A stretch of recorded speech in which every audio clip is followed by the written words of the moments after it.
बेटा तू दुबई जाकर मुझे भूल तो नहीं जाएगा ना? तुझे पता है तेरे सिवा मेरा इस दुनिया में कोई भी नहीं है।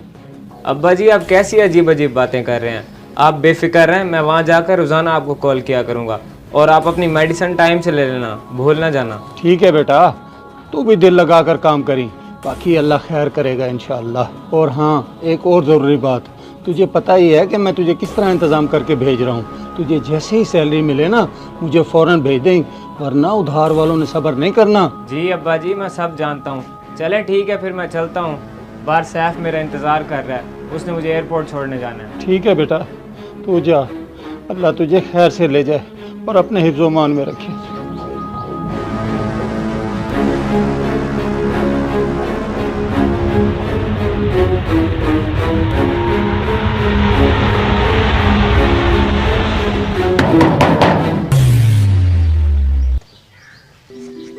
माशाल्लाह अंकल, बहुत बहुत मुबारक हो, साथ दुबई चला गया है। खैर मुबारक जी, तुम्हें पता है मैं कब से इस काम के लिए कोशिश कर रहा था, अल्लाह का शुक्र है वो चला गया। हाँ हाँ बिल्कुल, मुझे भी बहुत अच्छे से पता है, बस अल्लाह पाक कामयाब करे साथ को।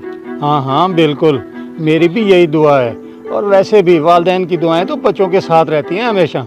अच्छा अंकल जी, अगर आपको किसी चीज़ की भी ज़रूरत हो तो मुझे बता दीजिएगा, मैं ला दिया करूँगा। मेरा नंबर तो है आपके पास। क्यों नहीं बेटा, आपको नहीं कहूँगा तो और किसको कहूँगा। आपका बहुत शुक्रिया बेटा।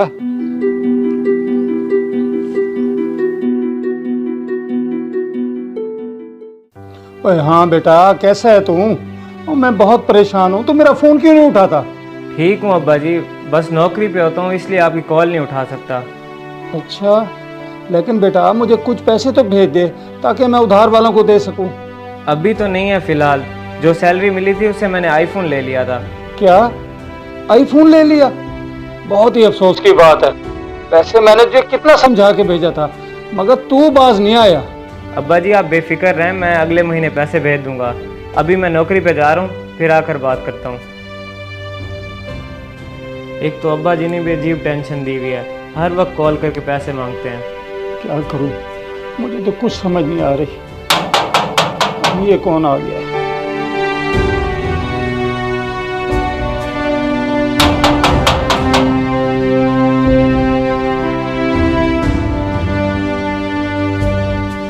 शाहज़ेब बेटा, क्या हाल है, कैसे आए हो? ठीक हूँ अंकल जी, वो उधार वाले पैसे लेने आया था। पैसे तो नहीं है बेटा, अभी कुछ दिन सब्र नहीं कर लेते आप? क्या मतलब पैसे नहीं है? आपका तो 1 महीने का वादा था, अब तो 1.5 महीना गुजर चुका है। तुम्हारी बात ठीक है शाहज़ेब, लेकिन अभी तक बेटे ने पैसे नहीं भेजे, मैं कहाँ से दूं? अगर साद ने पैसे नहीं भेजे तो बिलाल साहब ये मेरी जिम्मेदारी नहीं है। आपका 1 महीने का वादा था, अब दिन बहुत गुजर गए हैं ऊपर। शाहज़ेब मुझे कुछ दिन की मोहलत दे दो, मैं कहीं ना कहीं से बंदोबस्त करके आपको देता हूँ।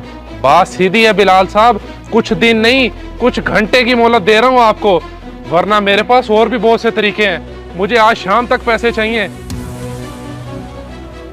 किस मुसीबत में फंस गया, इससे बेहतर था मैं उसे भेजता ही ना दुबई। अब मैं क्या करूं? फहीम साहब से पूछता हूँ, शायद वो मेरी कुछ मदद कर दें। और सजाद अली अभी तक थ्रेशर वाले क्यों नहीं आए? गंदम वैसी की वैसी खड़ी हुई है। चौधरी साहब बंदे गए ने फौत की थे, जिदों उनके इलाके च पहले अपनी कटाई होगी। चलो ठीक है, मुझे डर है कि गंदम खराब ना हो जाए क्योंकि मौसम ठीक नहीं है। चलो ठीक है, मुझे प्यास लगी हुई है, पानी लेके आओ मेरे लिए। अस्सलाम वालेकुम चौधरी फहीम साहब, आपसे एक ज़रूरी काम था, अगर कर देंगे तो आपकी बहुत मेहरबानी होगी। वालेकुम अस्सलाम। जी बिलाल साहब हुक्म करें। चौधरी साहब आपको तो पता ही है, मैंने लोगों से कर्ज उठाकर अपने बेटे को दुबई भेजा है, लेकिन वो वहाँ से मुझे कोई पैसे भेज नहीं रहा, और जहाँ मैंने लोगों के देने हैं वो मुझे बहुत तंग कर रहे हैं। अगर आप मुझे 50,000 का बंदोबस्त कर दें तो आपकी बहुत मेहरबानी होगी। बिलाल साहब मैं आपकी मदद ज़रूर करता, आपके सामने मेरी फसल वैसी की वैसे खड़ी है, ये कटेगी बिकेगी फिर ही पैसे आएंगे। फसल तो मैं देख रहा हूँ चौधरी साहब, मगर कुछ न कुछ कर दें, मैं बहुत परेशान हूँ। नहीं बिलाल साहब, अभी मैं कुछ नहीं कर सकता सिवाय माजरत के। बहुत सी औलादें इसी तरह करती हैं परदेश में जाने के बाद। खुदारा अपने वालिदैन और बहन भाइयों का ख्याल किया करो, क्योंकि इन्होंने बहुत मुश्किल और उम्मीदों के साथ तुम्हें बाहर भेजा होता है।